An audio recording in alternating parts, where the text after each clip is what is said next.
Hey friends, welcome to History Savvy. In today's episode, I'm going to be checking out a channel that's new to me. It's a channel that was recommended to me by a subscriber. The channel is called TIKhistory or possibly TIKhistory, I'm not sure. But in any event, I'm going to be looking at the video called The Nazi Meaning Behind Auschwitz's Work Sets You Free. Now, if you know anything about World War II, you've probably come across this phrase, work sets you free in German, as you can see on the screen here. It's Arbeit macht frei. And this phrase also appeared on other concentration camps.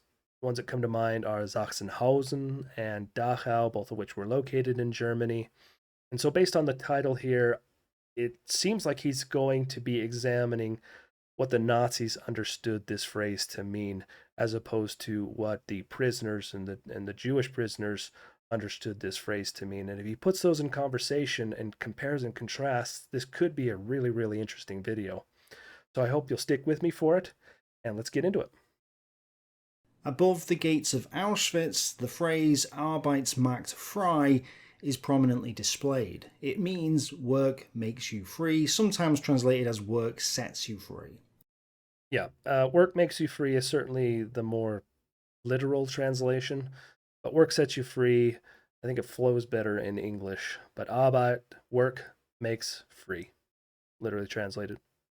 It was the camp's commandant, Rudolf Höss, who put the phrase above Auschwitz's gates, and Primo Levi, one of the Holocaust survivors, famously said in 1959 that the phrase was chosen because of its irony.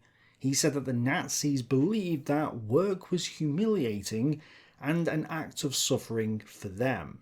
That's why the National Socialists thought it was more suitable for the enemies of the Reich, in this case the Jews. Thus, the Jews were worked to death under the slogan, "Work makes you free," as some sort of cruel irony. And that's definitely how the survivors saw it. They thought that that's why the Nazis put the phrase there.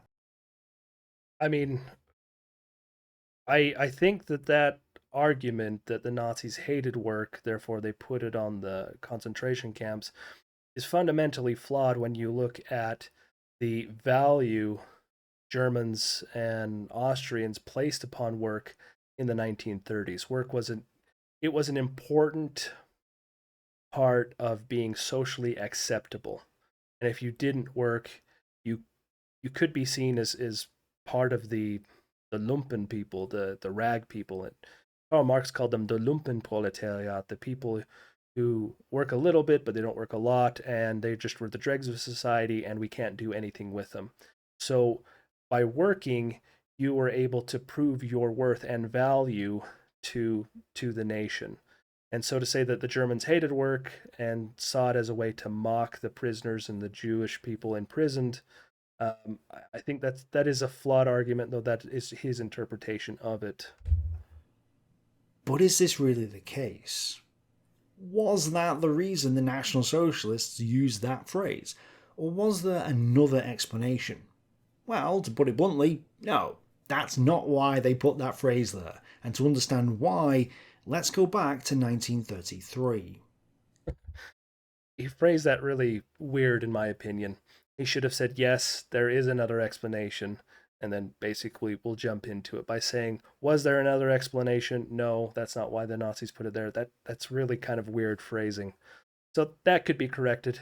It's a small thing, but it does kind of mar the transition from sort of the historiographical part of his video into his argument.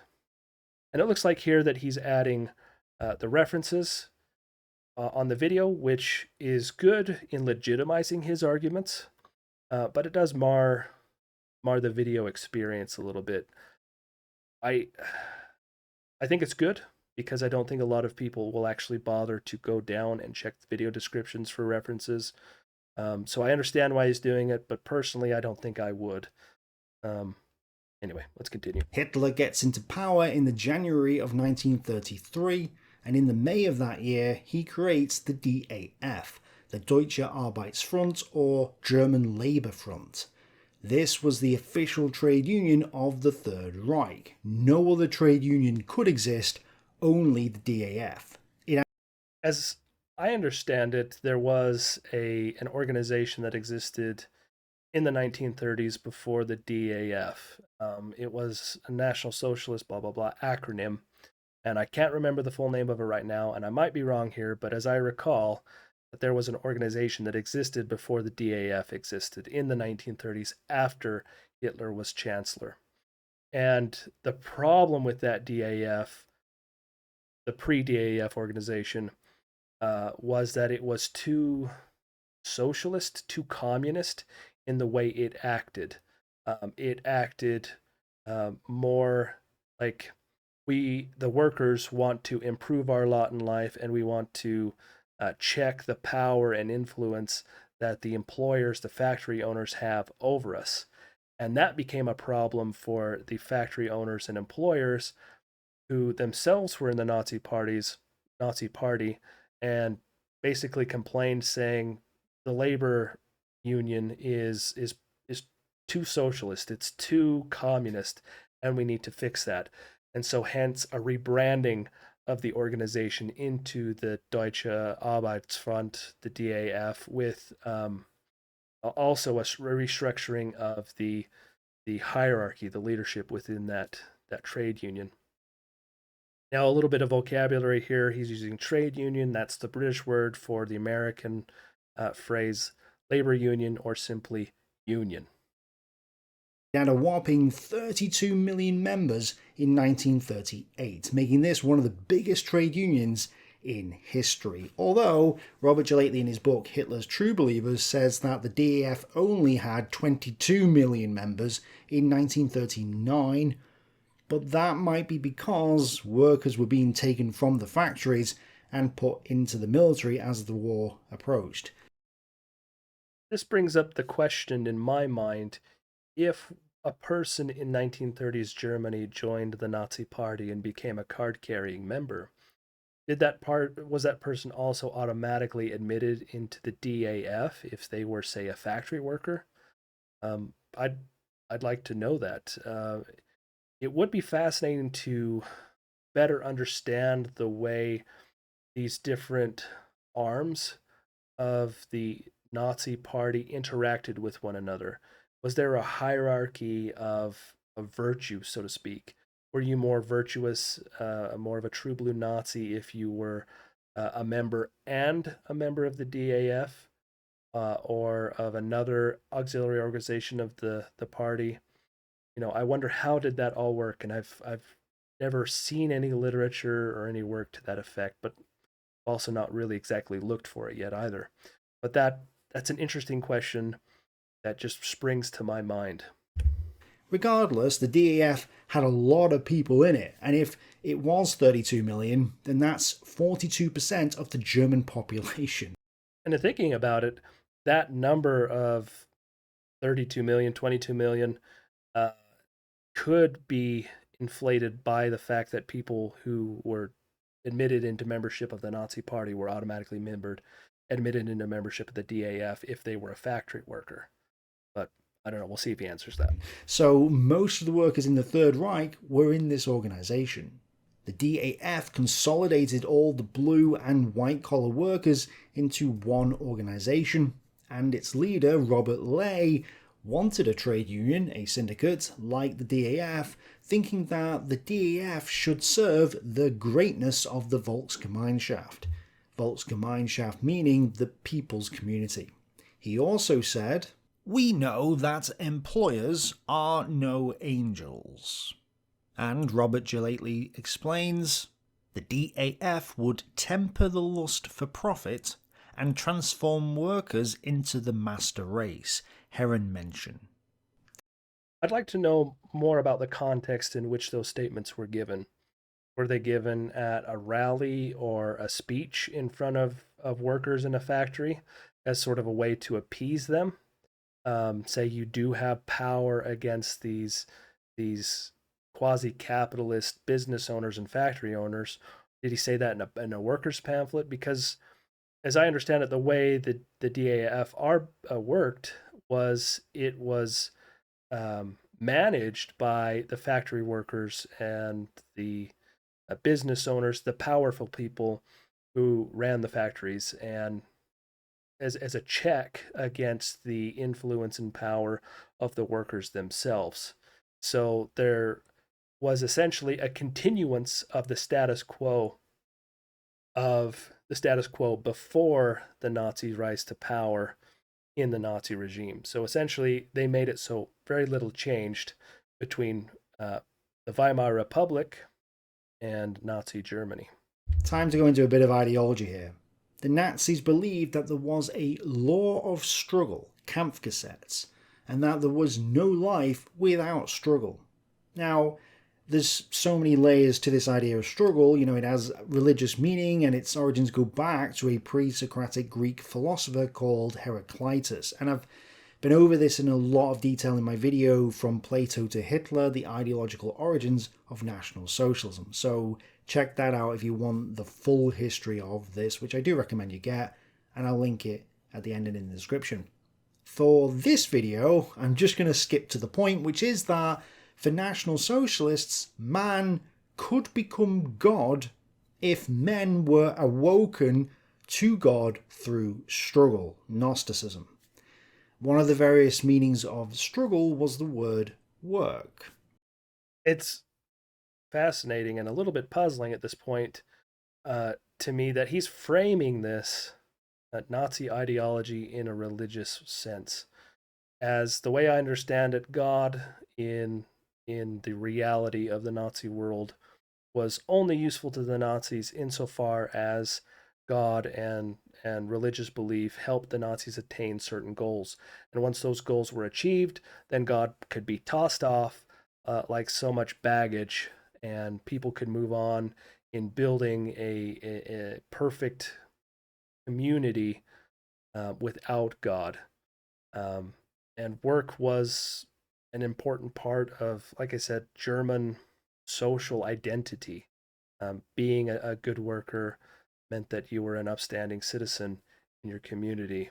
So it's interesting that he's talking about that. But going back to the law of struggle, that's something that is certainly not unique to the Nazis. And I'm not saying he's saying it is. I'm just saying it's so broad that you can find the principle of struggle in just about any worldview you can find. From ancient to modern times, there's always a struggle, whether that struggle is said to be an inner struggle or an outer struggle against a group of people or an environment or something like that.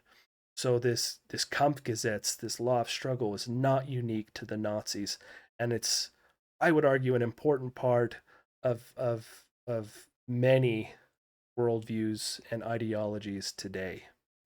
Work was seen as a part of this struggle to get to God, partly because you're doing work for God, but also because you're working towards God and you're becoming God itself. You're transcending the material realm through work.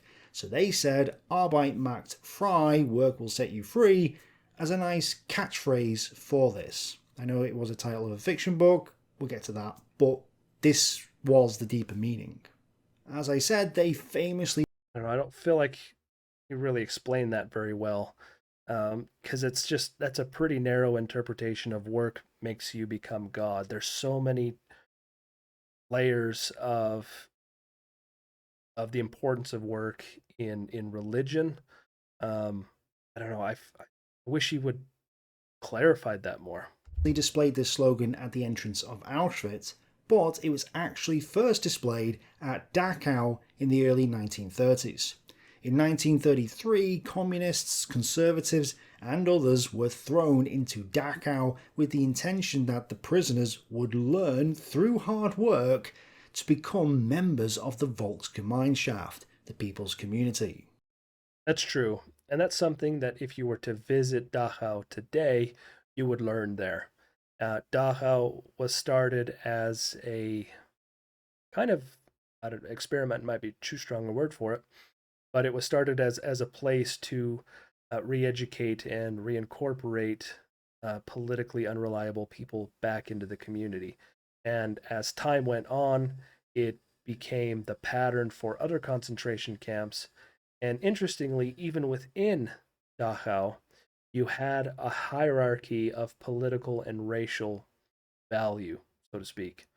So at the head of the camp, more towards the administrative, the buildings and the prison within the prison, you had the people who were the least politically defiant, and at the very back you had the people who were deemed racially inferior, such as the Jews and the Romani and other people like that. And people were released from Dachau after a period of time. Not only Dachau, but Sachsenhausen as well.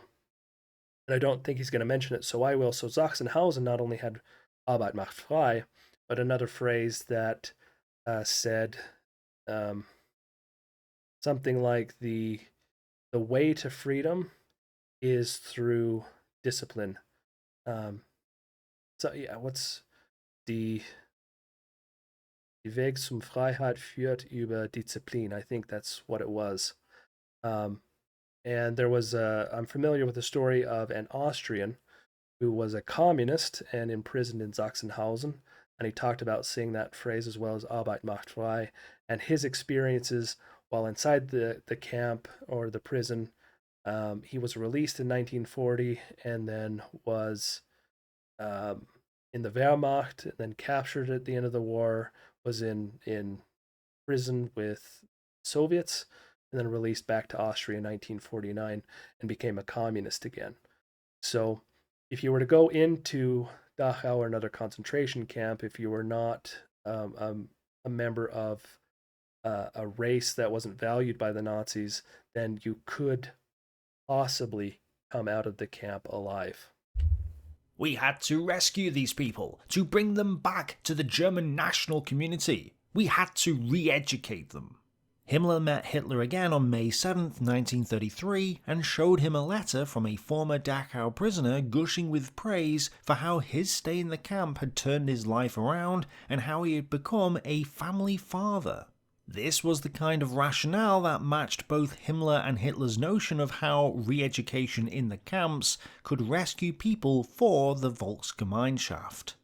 One of the leaders at Dachau and later the commandant of Auschwitz said, "I have written exhaustively on the subject of work, because I have myself had such ample opportunity of appreciating its psychological value, and because I wish to show the beneficial effect it always has on a prisoner's mind, as I know from first-hand experience." Now, even though somewhere in the region of 100,000 people went through the official camp system in 1933, there were unofficial camps too with another 100,000 people in them. You'd think that they'd all be killed off. After all, that's what everyone on the internet says. You know, as soon as the Nazis got into power, they arrested the communists and just killed them all. Well, the real death toll during the first year of Nazi rule was probably around 600. That's right, 600. The vast majority were communists, and the vast majority were not killed. There were nearly 5 million communists in Germany, and only 600-ish were killed in the first year when Hitler supposedly crushed the trade unions, which he didn't, he nationalised them. And by July 1934, there were only 4,700 people in all the camps in Germany. The rest had been set free by this point. And Hitler announced an amnesty on the 7th of August 1934, which cut the number down to just 2,400. Most of the people being set free from the camps simply converted away from communism and became National Socialists. Hitler rejected from the outset the idea that the millions who voted for the KPD or the SPD could simply be forbidden from the people's community, and he was fully aware that the process of getting them integrated in the community could take years. By the way, Jalaitley is fast becoming one of my favourite historians, and his book Hitler's True Believers, published last year in 2022, should be a wake-up call for all those historians still propagating the old narratives, such as Lawrence Rees, who says that the Nazis were lying when they said they were re-educating the misguided Germans. No, they actually did use these camps to convert people to Nazism. I don't know Gelately or Reese. I'm not familiar with their works. Gelately is a name that sounds familiar, but I think one of the explanations for the difference in opinion here between Gelately and Reese is if Reese is not a trained historian and is a journalist writing history, journalists tend to follow trends and not uh, cut new paths in history. And historians are the ones that look at the existing historiography and, in some cases, challenge that historiography in new ways with new analyses. And that's just how history works. And I would say it's how history has always worked. But that could be one explanation why Rees says that Arbeit macht frei was simply a lie and was never valuable to the Nazis, and then Gelately says it actually was a valuable ideology. Work would set them free. Obviously, that didn't apply to the Jews, who were sent to the camps later, we'll get to that in a second, but it did apply to the Germans in the camps. They were converted. So, to a German, work would set them free. Struggle would bring them to God. It would purify the blood, the spirit, of the nation. Now, um, just as an aside, while it came to mind, the Austrians' account, being in Sachsenhausen, also included a story about a man, a Hanoverian farmer, who arrived at the camp in great health. And his reason for being imprisoned in Sachsenhausen was because he refused to billet SS men in his house or on his farm. He said everybody else is welcome, but not SS men. And that landed him in prison. And the SS men brutally beat him at every opportunity. Um, they, I probably can't get too descriptive here on YouTube, but suffice it to say that because he offended the SS, he was given the harshest treatment 100% of the time, and he arrived perfectly healthy and was dead 2 weeks later. So not everybody who went into these camps were seen as redeemable people, even if they weren't racially problematic for the Nazis. They're working towards the Fuhrer because he's the prophet of God. But Hitler says in Mein Kampf that not only did the Nazi flag embody work and struggle, but that work was inherently anti-Semitic. And this goes back to the idea he states earlier in the book that the Germans work for the community, the people, the Volk, while the Jews, he says, only work for themselves. He basically says that the Jews stole their money and achievements off of other people, which is why, he says, they've never had a civilization of their own. This was before Israel was created in 1948. And he says the Jews can only exist by living off other nations, like a disease. The culture which the Jew enjoys today is the product of the work of others, and this product is debased in the hands of the Jew. The most important thing is inventing, and the second most valuable activity is producing the article, and the easiest thing is then selling what has been made, and that is the work of the Jew. The reason why today he has no culture of his own, no state of his own, has to do with the fact that for thousands of years he has avoided any productive work. He has not been persecuted because he did not perform productive work, but because he demanded unproductive interest charges. He always only bought, sold, and sold again, and our ancestors forbade that. You do not work our soil, therefore you have no right to buy it either. Bought and sold again. Our ancestors forbade that. You do not work our soil, therefore you have no right to buy it either. That is so insane. Obviously, these statements are deeply, deeply flawed. If you look at European history and the way Jews have been treated in Europe, they were prevented from owning land. Therefore, they had no opportunity to work the soil. So to say that you have no right to buy it, they never had any right to buy it. It's not that they refused to work the soil; it's they didn't have the opportunity to work the soil. And so, because the governments, the empires of Europe placed strict restrictions on Jewish people throughout European history, they had to make ends meet any way they could, and one of that was through banking. Now, the Catholic Church and the imperial governments, they didn't like interest, they didn't like usury, things like that. But it happened, and it wasn't just Jewish people that engaged in that. It was a wide variety of people. Anybody who had capital and could make some interest, they did it so long as they thought that they weren't going to get caught. And when things did get difficult economically speaking, it was the Jews and their banking practices that was seen as the cause of the trouble. Now, obviously, banking was not the only way um, Jewish people made their living. They were tradesmen and craftsmen. Um, they transported, they were merchants, they transported wool and other things across Europe. They participated in broad economies. They funded important advancements in culture and science and things like that. They helped the economy. And this is such a stupid, stupid, myopic look at European history for the sake of perpetuating a stupid racist ideology. I don't know. It's frustrating. So, for a Nazi, the phrase work makes you free means something different when applied to the Germans than it does to the Jews. For the Germans, you work for your community, so work will purify your soul and get you closer to God. For the Jews, the Nazis think they didn't really work, that they only existed by stealing off other people, and that they were devils. Thus, because work is a purification process, the bad devil blood, the Jews, would be purged through the struggle of work. So, work makes you free, removes the Jews from society, and purifies the German blood and spirit. It purifies and unites the Volksgemeinschaft. Hmm.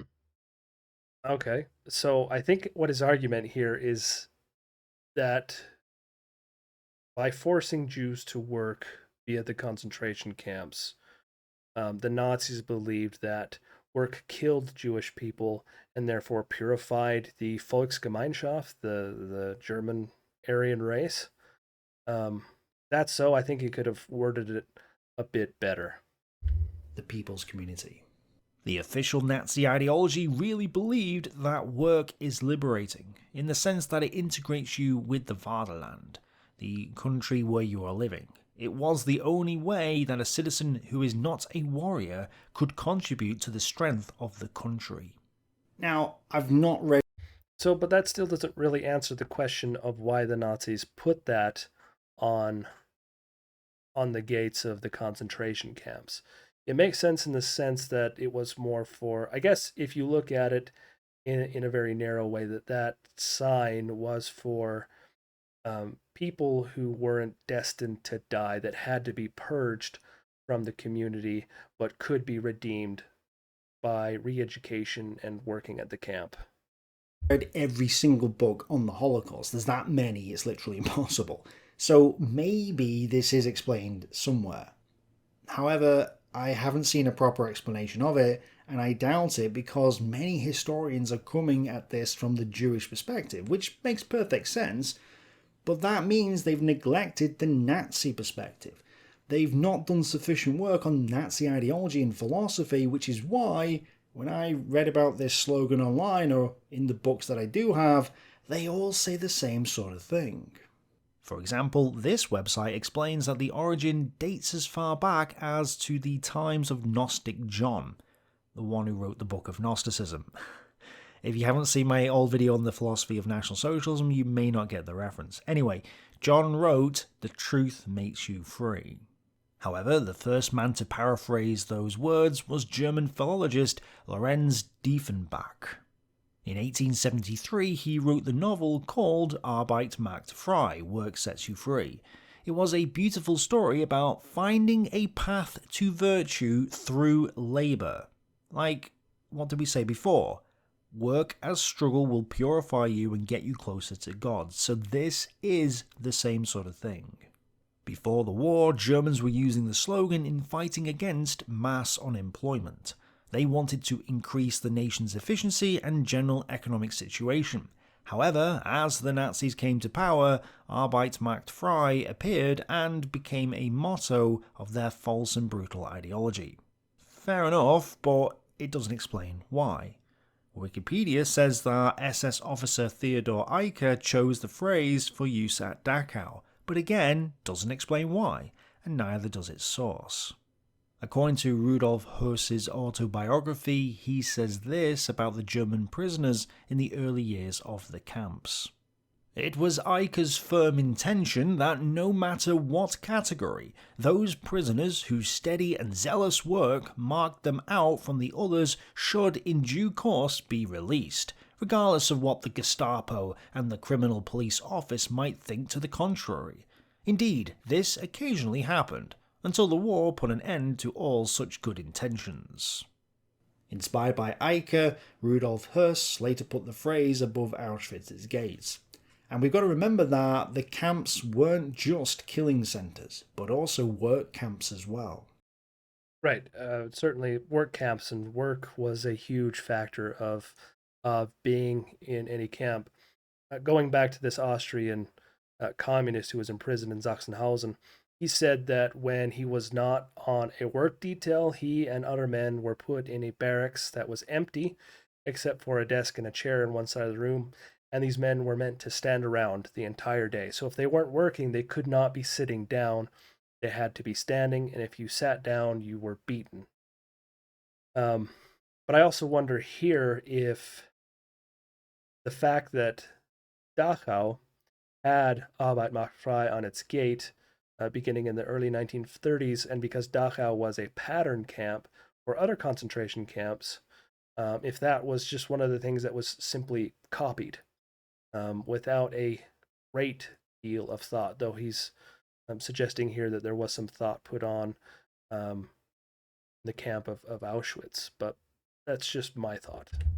Auschwitz was a vast enterprise with an IG Farben factory and other workshops.